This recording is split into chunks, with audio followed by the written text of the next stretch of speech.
পশ্চিম বর্ধমানের শালানপুরে এক যুবতীকে খুনের ঘটনা প্রকাশ্যে আসার 24 ঘন্টার মধ্যে একজনকে গ্রেপ্তার করল শালানপুর থানার পুলিশ। ধৃত ওই যুবক সম্পর্কে মৃত যুবতীর ভিক্ষা দাদা হিসেবে এলাকায় পরিচিত লালটু চ্যাটার্জি নামের ওই যুবক শালানপুর থানার বোলকুন্ডা গ্রামের বাসিন্দা বলে জানা গিয়েছে। গত বৃহস্পতিবার সকালে শালানপুর থানার মাথায় চক থেকে বোলকুন্ডা যাওয়ার রাস্তার পাশে জঙ্গলের মধ্যে মিঠু রায় নামের ওই যুবতীর অর্ধনগ্ন মৃতদেহ উদ্ধার করা হয়। এই ঘটনা নিয়ে ওই এলাকায় উত্তেজনা ছড়িয়ে পড়ে। পুলিশকে ঘিরে ধরে বিক্ষোভ দেখান গ্রামের মানুষজন। আর তার 48 ঘন্টার মধ্যেই পুলিশের হাতে ধরা পড়ল লালটু চ্যাটার্জি নামের যুবক। ধৃত যুবক এদিন সাংবাদিকদের প্রশ্নের জবাবে জানান তিনি এই খুন করেছেন। কেন এই কাজ করলেন তা পুলিশকে বিস্তারিতভাবে তিনি জানিয়েও দিয়েছে। আপনি খুন কেন করলেন? সব পুলিশকে বলে দিয়েছি। আপনি আপনার তো বোন হয়, কেন মারলেন আপনি? পুলিশকে বলে দিয়েছি সব। কিসের জন্য মারলেন আপনি? পুলিশকে বলে দিয়েছি, বলছি তো। সম্পত্তি এখান থেকে জেনে নেবেন, পুলিশকে বলে দিয়েছি সব। আপনি কি খুন করেছিলেন? হ্যাঁ করেছি। কেন খুন করলেন? বলে দিয়েছি, পুলিশকে বলেছি তো। সম্পর্কে কে হয় আপনারও? সম্পর্কে বোন হয়। কেন মারলেন না? কেন মারলেন আপনি? বললাম তো পুলিশকে সব বলে দিয়েছি। কি দিয়ে বললেন? টাকার জন্য মেরেছেন কি? আমি পুলিশকে বলে দিয়েছি সব। তবে ধৃত যুবক খুনের ঘটনা স্বীকার করলেও পুলিশের প্রাথমিক অনুমান সম্পত্তিজনিত কারণেই এই খুনের ঘটনা ঘটে থাকতে পারে। পুলিশ ঘটনার তদন্ত শুরু করেছে। শনিবার ধৃতকে আসানসোল আদালতে তোলা হয়। পুলিশ ধৃতকে নিজেদের হেফাজতে নেওয়ার আবেদন জানায় আদালতে। যদিও মৃত যুবতীর বাবা দামোদর রায় দাবি করেছেন তার ভিক্ষে ছেলে লালটু কিছুতেই এই খুনের সঙ্গে জড়িত হতে পারে না। পুলিশ প্রকৃত দোষীদের না ধরে লালটুকে জোর করে ফাঁসিয়ে দিয়েছে বলে দাবি করেন তিনি।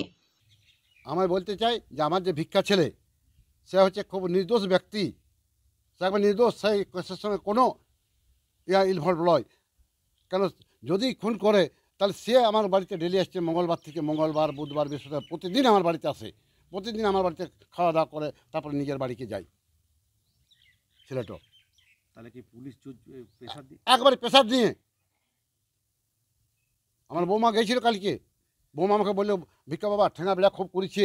হ্যাঁ, পুলিশ তাহলে পুলিশের চাপে ও স্বীকার? একেবারে পুলিশের চাপে। মানে ও নির্দোষ? হ্যাঁ নির্দোষ।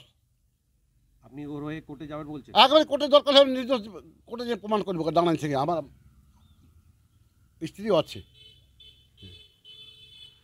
তাহলে ও যে বলছে যে আমি খুন করেছি বলছে? জোর করে যদি আমাকে ঠেঙায়, আমাকে যদি 5 জন মিলে ঠেঙায় থানার ভিতরে, আমাকে তখন মেরে ভয় আমাকে লিখতে বাধ্য। তাহলে কি আসল খুনিকে? আসল খুনিকে ওরা ধরছে না, আড়াল করে দিয়েছে পুলিশ। একেবারে পুলিশ আড়াল করছে আসল খুনিকে।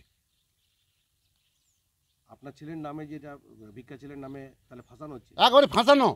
ওকে, মানে আমার ভিক্ষা ছেলে আমার বিষয় সম্পত্তি যা কিছু দেখাশোনা করে, যা কিছু দেখাশোনা করে, তাতে হয়তো কিছু মানুষের গ্রাজিং হতে পারে, তা বলে দিচ্ছি। তাতে এমন গ্রাজিং হচ্ছে যে ছেলেটা যখন দাঁড়াচ্ছি এসি তখন তাদের অসুবিধা হয়ে যাচ্ছে, বুঝলেন তো? তারা কি আপনার পরিবারে যারা? হ্যাঁ, গায়ের ভিতরে বটে, পাহাড় গ্রামের ভিতরে কে হতে পারে। শালানপুর থেকে পাপন চৌধুরীর রিপোর্ট, SDTV নিউজ।